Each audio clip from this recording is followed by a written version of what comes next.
Hi friends, welcome to our channel Bhaskar farms. నేను మీ భాస్కర్ని మాట్లాడుతున్నాను. టుడే మనం జంగారెడ్డిగూడలో ఉన్న సుధాకర్ రెడ్డి గారిని అయితే ఇంటర్వ్యూ చేయడం అయితే వచ్చామన్నమాట. మనకున్న డౌట్స్ని క్లారిఫై చేసుకుందాం రండి. వీడియో చూసిన ప్రతి ఒక్కరు కూడా లైక్ అనేది చేయండి గైస్. మీరు ఇచ్చే పెద్ద సపోర్టే లైక్ అనమాట. మరిన్ని అప్డేట్స్ కోసం మన ఛానల్ సబ్స్క్రైబ్ చేసుకుని బెల్ ఐకాన్ ఆన్ చేసి పెట్టుకోండి గైస్. ఇప్పుడు మన భాస్కర్ ఫార్మ్స్ యూట్యూబ్ ఛానల్ ఉన్నది. దాంట్లో కుక్కుడు శాస్త్రం గురించి చెప్తానని మీకు కూడా తెలుసు. అయితే నేను చెప్పేదానికంట మీలాంటి ఎక్స్పీరియన్స్ పర్సన్ చెప్పేదానికి కొంచెం తేడా ఉంటుంది. కాబట్టి మీ మీ ఒపీనియన్ కుక్కుడు శాస్త్రం అంటే అసలు ఏంటి? ఎవరు ఇష్టం వచ్చినట్టు వాళ్ళు రాసుకుంటూ పోయారని నేను అనుకుంటా ఉంటా. ఆ రకరకాల మనుషులు రాశారు. వాళ్ళకి దాని గురించి ఏం పరిశోధన చేశారనేది నాకు తెలియదు. యాక్చువల్గా కోడి కలర్ కనిపించదు. ఓకే అండి. అంటా కానీ కోడి పేర్లు చెప్తారు కానీ అది కలర్ అనేది మనకి బయటకు చెప్పలేం. అసలు అది ఏం తెలియదండి, ఎవరికి ఏం తెలియదు. ఇది గ్యారంటీగా పొడుతుందని చెప్పి వాళ్ళు ఎంతమంది అన్నారు? పొడిసాక ఇది ఇది రొగ్గ ఇది ఆరోగ్యం వరుసగా ఒక 4-5 చెప్పమానండి. అసలు అదేం ఉండదండి. నాకైతే ఈ రోజు కూడా రంగు అంటే ఏంటో తెలియదు. అదే చాలా మంది జోములు అంటున్నారు, వంతులు అంటున్నారు, లేదంటే నక్షత్రం అంటున్నారు, లేదంటే తిదిలి పందెం అంటున్నారు. ఇలాగా వారపు పందెం ఏ వెరైటీ చెప్తున్నారు. కాకపోతే అవన్నీ పర్ఫెక్ట్ అంటారు అసలు అని యూజ్ చేస్తారు. అంటే కోడికి నేను అసలు యూజ్ చేయను. కోడికి షేప్ అనేది చాలా ముఖ్యం. ఏక బలంగా బాగుండాలి. ఫెదరింగ్ ఎక్కువగా ఉండాలి. చక్కగా ఉన్న ఏక గాలిలో ఫ్రీగా ఎగరగలుగుతుంది. అదొకటి ఫ్లెక్సిబుల్ బాడీ షేపు 2 సెకండ్ విషయం. అన్ని ఫిట్గా ఉండాలి, షేప్ ఉండాలి, ఏక బాగుండాలి. అంతే. ఎవరు చేసినా అదేనండి. నేను అనుకుంటున్నా ఎవరైనా అదే చూస్తారండి. ఎందుకు ఈ కోళ్ళు పెంచుకుని ఈ జాతులన్నీ పెంచుకోవడం దేనికి? పెంటల మీద బోల్డన్ని రంగులు దొరుకుతాయి. తీసుకొచ్చి డైరెక్ట్ కట్టేయచ్చు వాటిని. మీరు పందెం వేసినప్పుడు ఏం చూసేస్తారు? అవతల కోడిలో ఏం చూసేస్తారు? కండిషన్ బట్టి. మెయిన్ కండిషన్ బట్టే పందెం అనేది. కండిషన్ దానికి ఉండే జాతిని బట్టి కూడా ఉంటది. జాతి కూడా ముఖ్యం. జాతిని బట్టి కండిషన్ బట్టి ఎవరికెళ్తారు పందెం. అవునవును. కలర్ని ఎప్పుడు చూడలేదు. ఆ ఫిట్నెస్ చూసుకుంటాం. మీ కోడి మీద అవతల ఎలా ఉంది ఫిట్నెస్ అనేది ఎగరగలుగుతుందా లేదా, ఫ్లెక్సిబుల్ గా ఉందా లేదా, దాని బాడీ ఫ్లెక్సిబుల్ గా ఉందా లేదా, ఇవి చూసుకుంటాం. మన కోడే బాగుంది అనుకుంటే వేస్తారు పందెం. ఓకే అండి. ఇప్పుడు దాకా మీరు వేసిన హైయెస్ట్ పందెం ఎంతని? వేసి ఒక 6 లక్షలు 5 లక్షలు 6 లక్షలు 7 లక్షల దాకా వేసారు. వేసామంతే. స్టార్టింగ్ ఎంత వేసారు?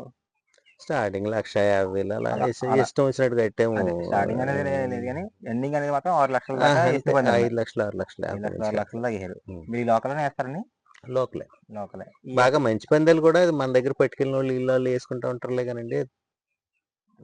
బాగా పెద్ద పందెం కట్టుకునే వాళ్ళు 5-6 లక్షలు చాలండి. అసలు 2 లక్షలు లక్ష పందెం అయితే బాగుంటది. లక్ష పందెం పర్ఫెక్ట్. అది పాపం గెలిచినా ఓడినా బాధపడితే ఎవరు పోరు. ఏదో పందానికి వచ్చే సరదాగా వెళ్ళిపోతా ఉంటది. తల 5,000 తల 10,000 కడతారు, అయిపోద్ది. ఎక్కువ జోదం ఎక్కువ రేటు పెరిగే కొద్దీ దాని ఫలితాలు వేరుగా ఉంటాయి. మీరు ఏ ప్లేస్ చేస్తారండి పందాలు? అంటే ఈ ప్లేస్ ఏం లేదు. నిరుడేమో 1-2 సంవత్సరాలు ఇక్కడే దొరల మీద కట్టాము. సీసల్లో కట్టాము. సీసల్లో వేస్తారండి. బోళ్ళపాడు కట్టాము. నేడు బోళ్ళపాడు. ఈ సంవత్సరం మళ్ళీ సీసలు కడుతున్నాం. ఈ సంవత్సరం సీసలే పక్క. అంటే మా పక్క సబ్స్క్రైబర్ చాలా మంది వస్తారు. ప్లేస్ అడగమన్నారు. రమ్మనండి. ఓకే అండి. బ్రీడింగ్ చేయవలసిన పుంజికి ఉండవలసిన లక్షణాలు ఏంటి? అది ఇందాక అడిగినట్టున్నారు. ఏకలో గట్ట బాగుండాలండి. ఒంటి నిండా ఏక ఉండాలి, చిక్కగా ఉండాలి. ఏక మొత్తం ఈకలన్నీ ఫుల్గా ఉండాలి. బాడీ స్ట్రక్చర్ బాగుండాలి. Body structure main. షేప్ బాగుండాలి. బాడీ స్ట్రక్చర్ మొత్తం అంతా కరెక్ట్గా ఉండాలి. మజిల్ ఫార్మేషన్ కానీ, ఏకలు కానీ బాగుండి, ముక్కు కాళ్ళు ఏళ్ళు సన్నగా ఉండాలి. కాళ్ళు ఏళ్ళు సన్నగా ఉండాలి. ఓకే. ఫేస్ కట్ ఎలా ఉండాలి? ఫేస్ షార్ప్గా ఉండాలి. ఓకే. పెట్లు ఎటువంటి వేయాలంటారు? పెట్లు కూడా అంతేనండి. ఇంచుమించులు పెట్లు కూడా అంతే. అలా షార్ప్ ముక్కు షార్ప్గా ఉండాలి. రెక్కలు బలంగా ఉండాలి. తోక వరకు ఉండాలి. రెక్కలు బాగా ఉండాలి. తోక కూడా మెయినే. తోక కూడా కొంచెం పొడవు ఉంటేనే ఉండాలి. మరి ఇప్పుడు మెట్ట తోకలని ఇలా పైకి ఆకాశంలో చూపిస్తున్నారు. మరి ఏవో రేట్లు అంటున్నారు, లక్షలు అంటున్నారు. అవి అంటే మెట తోక వాళ్ళ తోక అనేది పెద్ద ముఖ్యం కాదు. ఎవరికి ఉండే ప్యాషన్ బట్టి వాళ్ళు కోరుకుని ఉంటుంది. ఓకే అండి. నెక్స్ట్ ఏంటండి, మీ దగ్గర ఉన్న కోడిలో స్పెషల్ ఏంటి? అండ్ ఆ కోడిలో ఏ రంగు అంటే ఇష్టం మీకు? నా దగ్గర సేతువాలు, కాకులు ఎక్కువ ఉన్నాయి. ఆ బ్రీడ్ కొంచెం బాగానే డెవలప్ చేసాం. బాగుంటాయి. ఫెదరింగ్ గట్ట బాగుంటది. ఏక గట్ట బాగుంటది. తెలుపు ఎవరికైనా అందంగా ఉంటది కదా. అవునండి. దాని గురించి తెలుపు అంటే ఎక్కువ ఇష్టం. కాకులు కూడా బాగుంటాయి. ఇప్పుడు కోడి ఉంటాయి కదండి మీ దగ్గర, ఇది పలానాది ₹1,00,000 ఇవ్వాలి, పలానాది 2,00,000 ఇవ్వాలి, లేదా 5,00,000 ఇవ్వాలని అలా సెపరేషన్ అనేది ఎలా చేస్తారు మీరు? అది ఏం చూసి సెపరేషన్ చేస్తారు? కోడి చూపు విధానమే. బాడీ స్ట్రక్చర్, చూపు విధానం, అసలు దెబ్బలాడేటప్పుడు అది విధానాన్ని బట్టి సెలక్షన్ ఉంటుంది. ఇది కొంచెం పెద్ద పందెం కట్టేదైతే కొంచెం కిందకి చూసుకుంటూ వెళ్ళి బాగా తంతుందా లేదా, దాన్ని బట్టి దాని షేప్లు దాని బాడీ. షేప్, బాడీ స్ట్రక్చర్ని బట్టి చిన్న పందెం కట్టేది పెద్ద డిసైడ్ చేసేది అలాగే. Okay, okay. సుధాకర్ రెడ్డి గారు, ఉం. మీరు పందాలు వేస్తారు ప్రతి ఇయర్ ఉం. కదండి?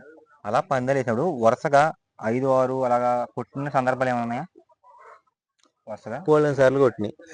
ఐదారు పందాలు వరుసగా కొట్టినవి ఉన్నాయి. 5, 6 పందాలు పోయినవి ఉన్నాయి. పోయినవి ఉన్నాయి, వచ్చినవి ఉన్నాయి, పోయినవి ఉన్నాయి. వచ్చినాయి ఉన్నాయి. పందెం అంటే మనకు ఒకరికి వచ్చిందే అండి. ఉం. ఒక్కోసారి పోతే ఒక్కోసారి కొడతా ఉంటాయి. మన లెక్క బట్టి. బ్యాలెన్స్ అయిపోద్ది. ఆ. అసలు ఈ సంవత్సరం కొట్టేసాం అనుకుంటే నెక్స్ట్ ఇయర్ బ్యాలెన్స్ అయిపోతుంది, పోతాయి. ఓకే. లేకపోతే 2 సంవత్సరాలు వరుస కొడితే ఇంకో 2 సంవత్సరాలు ఫెయిల్ అవుతాం కూడా. ఉం. ఇది ఒక్క దాని మీద ఆధారపడి ఉండదు. చాలా వాటి మీద ఆధారపడి ఉంటుంది. కోడికుండే వాతావరణం, మన దొడ్లో ఫామ్ లో ఉంటే బాగా దెబ్బలాడతాయి. ఆ సంవత్సరం మొత్తం కొట్టేస్తాయి. ఫామ్ లో ఉండి బాగా ఒకటి పందెం కొడితే టోటల్ గా అన్ని మాక్సిమం బాగా దెబ్బలాడతాయి, కొట్టుకుంటూ వస్తాయి. ఫస్ట్ 1, 2 పందాలు చూసి చెప్పేయచ్చు ఏ దొడ్లో కూడా నేను. ఓకే అండి. అంటే ఇంకోటి ఒకటి ఏంటంటే, ఇప్పుడు ఏదైతే జూదం ఉందో ఈ పేకాట గానీ, ఈ గుండాటలు గానీ ఇవన్నీ, వీటిలో నేను వింటాం ఏంటంటే డబ్బులు పోగొట్టుకున్నాను అంటారు తప్ప ఎప్పుడు వచ్చాయని మాత్రం ఎవరో చెప్పినట్టు వినలేదు. ఇలా కోడి పందాల్లో కూడా పోగొట్టుకున్నారా, లేదంటే వచ్చేవాళ్ళు ఉన్నారా, లేదంటే సమానంగా ఉందా ఏంటి? అమ్మేసిన వాళ్ళు ఎక్కువ మంది ఉంటారు టోటల్ గా కోడి పందాలు అయితే. కోడి పందాలు అయితే ఖచ్చితంగా ఉంటా అంటారు. ఖచ్చితంగా ఉంటారు. ఇందులో సంపాదించేది ఏమి ఉండదు. పందెం అనేది ఒక సరదాగా చూసుకోవాలంతే. పోగొట్టుకునే వాళ్ళు ఎక్కువ మంది ఉంటారు, సంపాదించే ఎక్కువ మంది ఉంటారు. నన్ను అడగక్కర్లే, ఎవరిని అడిగి చెప్తారు ఇది. ఓకే అండి. సుధాకర్ రెడ్డి గారు, ఇప్పుడు తమిళనాడులో జల్లికట్టు అనేది లీగల్ చేశారు.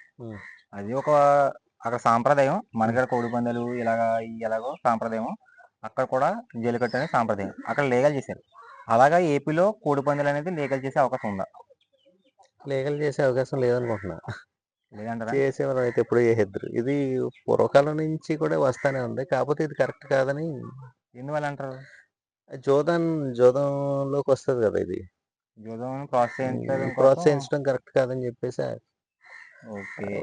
ఎన్నాళ్ళు మరి నెక్స్ట్ మరి మన ప్రభాకర్ గారు కానీ, ఇంకా రత్తయ్య గారు కానీ, ఇలాంటి వాళ్ళందరూ మన ఏపీకి ఈ కోడి పందాలు లీగల్ చేద్దాం అన్న టైప్ సపోర్ట్ చేస్తున్నారు. మరి దాని మీద మీ ఒపీనియన్ ఏంటి? మీరు సపోర్ట్ చేస్తారా లేదా? మేము కూడా అందులోనే ఉన్నాం కాబట్టి సపోర్ట్ చేస్తాము. కాకపోతే ఏంటంటే దీని మీద ఆధారపడి చాలా మంది బతుకుతున్నారు. కోల్డ్ ఫీల్డ్ మీద ఎక్కువ మంది. ప్రతి ఊళ్ళోనే 1, 2 దొడ్లు ఉంటాం. సర్వసాధారణంగా దీని మీద డైరెక్ట్ గా కానీ ఇండైరెక్ట్ గా కానీ ఎక్కువ మంది బతుకుతున్నారు. దాని గురించి లీగలైజ్ చేసినా మంచిదే. దీని నష్టం అయితే లేదు.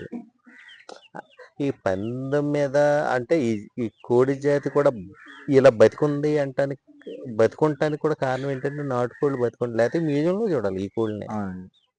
ఇలా మనం ఫామ్లు వేసి అవి మొత్తం ఎప్పుడో అయిపోదును. తెల్లకోళ్ళు మిగిలిన ఫారం కోళ్ళు ఉంటే ఒకటి రికార్డులో చూసుకోవాల్సి అంతే. పోను పూర్తి. ఓకేనండి.